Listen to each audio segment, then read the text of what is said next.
उसी पे हम साथ में ये कहना चाहते हैं, क्या हम जो कह रहे हैं अपने दफ्तरों से लेके आए हैं आंकड़े?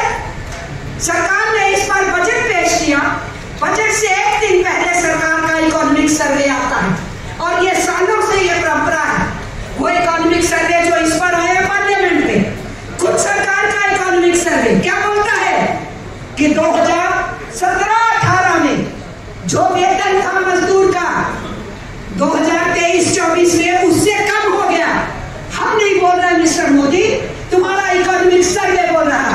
और उसमें क्या माना है सरकार के डॉक्यूमेंट ने, हमने इसके पहले पेज पे नोट किया। ये हम आपसे इसलिए बोल रहे हैं, इसको पढ़िए, इस डॉक्यूमेंट को कैंपेन की तरह इस्तेमाल करिए, अपने भाषण में इस्तेमाल करिए, जनता को समझाने के लिए करिए, मजदूरों के परिवारों को समझाने के लिए करिए कि हमें इन्होंने कहां पहुंचा दिया है। उस मजदूर वर्ग को जिसने अंग्रेजी राज के साथ लोहा लिया, जिस मजदूर वर्ग ने 19वीं सदी से अपने काम के घंटे की लड़ाई शुरू की, वो मजदूर जो अपने लिए भी लड़ा, अपने देश को आजाद कराने के लिए भी लड़ा, वो मजदूर जिसने अंग्रेजी राज के ट्रेड यूनियनों को कानूनी करार करवाया। हमारा ट्रेड यूनियन एक्ट 1926 का है। हमने बहुत से कानून अंग्रेजी राज में ले लिए थे और बाकी के कानून आजाद हिंदुस्तान में पार्लियामेंट के बाहर और पार्लियामेंट के अंदर की लड़ाई से हमने लिए।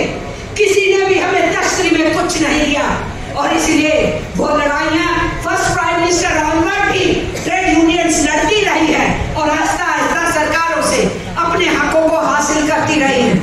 इसलिए ये जो छीनने की बात है, आप उसको चुनौती दे रहे हो मिस्टर मोदी की सरकार, जिन्होंने इस देश के अंदर अंग्रेजों की जड़ों से उखाड़ फेंकने की लड़ाई को मजबूत किया था और आगे बढ़ाया था।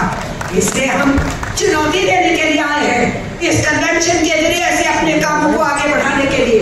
10 साल से आंदोलन चल रहे अलग अलग, कान पे जू नहीं रेंगती है, और हर तीसरी बार आने के बाद हर बात जब वो आए तो इनके तेवर और तीखे ट्रेड यूनियंस के खिलाफ हो गए, और तीसरी बार आने के बाद जबकि ये निर्भर सरकार है, ये बैसाखियों पे खड़ी सरकार है, यहाँ पर बिहार की वो पार्टी है और यहाँ दूसरी बगल में चंद्रबाबू नायडू लटकाए हुए हैं, उनके सहारे खड़ी सरकार के भी इतना दम है, इतना घमंड है कि बोल रहे हैं हम हर हालत में लेबर कोड लागू करेंगे।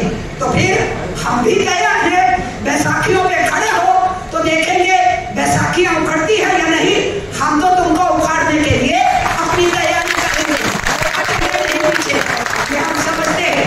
और मजदूर वर्ग पे हमला, उनके अधिकारों पे हमला, जो आम आवाम की भी आवाज है, केवल मजदूर की आवाज नहीं है, वो हमला बहुत महंगा पड़ेगा इस सरकार को, ये हमें जताने की जरूरत होगी। इसलिए इस डॉक्यूमेंट में हमने उसका भी चर्चा किया है, जो कि इकोनॉमिक सर्वे की रिपोर्ट है, उसमें हमने ये फिक्र दी है कि जो पगार है वो कितनी ज्यादा कम हो गई, रोजगार केवल 1.5% बढ़ा, लेकिन कितनी पगार पे काम कर रहे थे हमारे मजदूर? 203 रुपए से 242 रुपए मर्द के लिए और 128 रुपए से 159 रुपए महिला के लिए।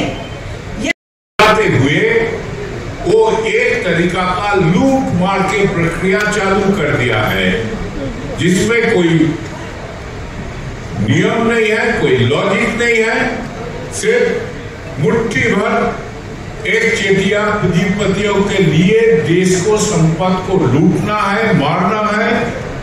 और ये प्रक्रिया जितने दिन जा रहा है उतना बढ़ते जा रहा है, जो एक भयंकर संकट खड़ा कर दिया जमीनी स्तर में। रोजगार घट रहा है, बेरोजगारी का संख्या बढ़ रहा है, लोगों को रोजगार लगातार घटते जाते। आज का डेट में कोरोना समय में जो गिरावट हुआ था उसको भी मेकअप नहीं कर पाया देश के आर्थिक समीक्षा, सरकारी समीक्षा। उसने ये बात को स्वीकार करने में मजबूर हो गया, छिपा नहीं पाया। और एक ही साथ उसी पीरियड के अंदर बड़े बड़े मुट्ठी भर पूंजीपतियों का जो मुनाफा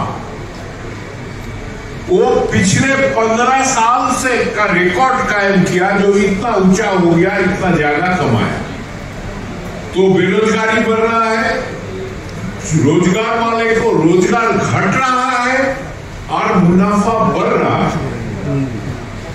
ये प्रक्रिया क्लियरली एक लूट के राज को प्रतिष्ठा करने के और मोदी सरकार की जो जारी इसको साबित करते हैं। और ये लूट के राज को चालू रखने के लिए वो जनता को अधिकार को नोचना चाहते हैं। जनता का अगर अधिकार रहेगा तो मुश्किल है लूट मार के राज चलाना। अभी भी बहुत सारे क्षेत्र में जहां मजदूर एकता बना के टकराव में शामिल हो जाता है, सरकार को पीछे भागना पड़ता है। बिजली क्षेत्र एक निशान है, जहां जम्मू कश्मीर जैसे जगह में बिजली वितरण प्रक्रिया का जो प्राइवेटाइजेशन को बिजली मजदूरों ने लड़ते हुए रोक दिया, पीछे भागना पड़ा। यूपी में एक कामयाबी कई दफे मिल चुका है, फिर हमला चालू हुआ, हमले के प्रति हमला भी चालू हो गया। तो ये अधिकार अगर रह जाएगा तो लूट मार चल नहीं पाएगा, और इसीलिए अधिकार को खत्म करना है। सिर्फ मजदूरों के नहीं, आम लोकतांत्रिक प्रक्रिया को खत्म करना है। लोकतंत्र को ढांचा रहेगा, दिखाई देगा, कभी कभी चुनाव होते रहेगा, पंचायत का चुनाव, असेंबली चुनाव बोलेगा, लोकतंत्र जारी है, लेकिन आम लोगों को अधिकार के ऊपर हमला शुरू हो जाएगा। और ये प्रक्रिया में मजदूर केंद्रीय स्तर पॉइंट में, और इसीलिए उसका अधिकार को स्थायी रूप में खत्म करना जरूरी है। ये कोशिश 1991 से चालू हो गया, आप हम लड़ते हुए उसको आगे बढ़ने नहीं दिया। 2014 के बाद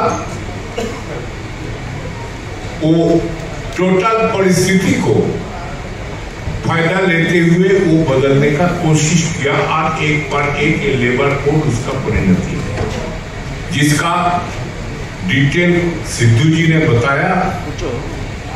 दोबारा दोहराने का जरूरत नहीं है, आप लोग जानते हैं। इन डिटेल बताया सिद्धू जी को, जब बेसिक कैरेक्टर है। ये काम के जगह में बंधुआपन थोपने के लिए किया जा रहा है, और इसी के साथ साथ इसको लागू करने का पक्ष में सरकार ने एक इकोसिस्टम बनाने का कोशिश कर रहा है। इसीलिए यूएपीए आया, पीएमएलए आया, और सर्वशेष आया भारतीय न्याय संहिता। मजदूर आवाज उठाएगा तो भारतीय न्याय संहिता का ऑर्गेनाइज क्राइम का धारा जोड़ते हुए 111 उसको जेल में डालो, नॉन अवेलेबल ऑफेंस में। शुरुआत हो गया जगह जगह में। लेटेस्ट है उत्तर प्रदेश का फिरोजाबाद में ग्लास बैंगल वर्कर का मिनिमम वेज लागू करने के लिए लेबर कमिश्नर के पास डेपुटेशन, और लेबर कमिश्नर एफआईआर किया। यूनियन के नेताओं को 22 दिन तक जेल में सरना पड़ा, उसको बाद में मिला। प्रक्रिया शुरू हो गया, और हर चरण में कलेक्टिव जो काम उसको टोकना, उसको तंग करना। इवन ये प्यारेलाल भवन में आज मीटिंग कर रहा है, कल शाम को 8 बजे तक पुलिस तंग कर नहीं गया, जो इसको तो परमिशन आपको नहीं मिला, एनओसी नहीं मिला। हॉल का मीटिंग कौन सा एनओसी का जोड़ा? कल रात 8:30 तक ये पोजीशन है। इसको बाद जब हम लोग बोला जो ये अगर आप करोगे तो प्यारेलाल भवन का पास आईटीओ है, तो हम कन्वेंशन आईटीओ में बैठ के करें। अगर ऐसा आप चलाते रहो तब जाके परमिशन दिया। एनओसी जो बोलता है हॉल के मैनेजमेंट बोलता है जो भाई एक एनओसी का जरूरत। अब बोलता है एक बात पर देंगे, अरे इससे बिगड़ नहीं। हमारे बात हो रहा था हमारे कर्नाटक के साथियों के साथ, बेंगलोर सिटी में संयुक्त मीटिंग, पुलिस परमिशन ले लिया हॉल में, हॉल का मीटिंग सारे ट्रेड यूनियन का। देखो मीटिंग का वेन्यू हम शिफ्ट किया था AITUC दफ्तर में, ये 2 दिन 4 दिन पहले। उधर भी पुलिस आके बोलता है मीटिंग नहीं होगा।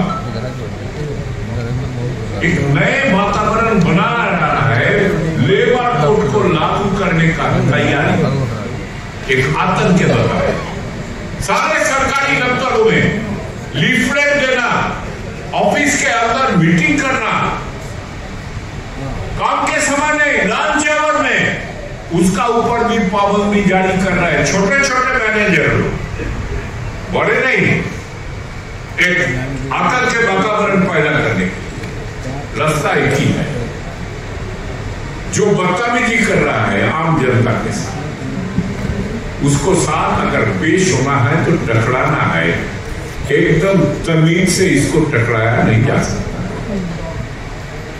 और इसी में मजदूर वर्ग जब बदतमीजी का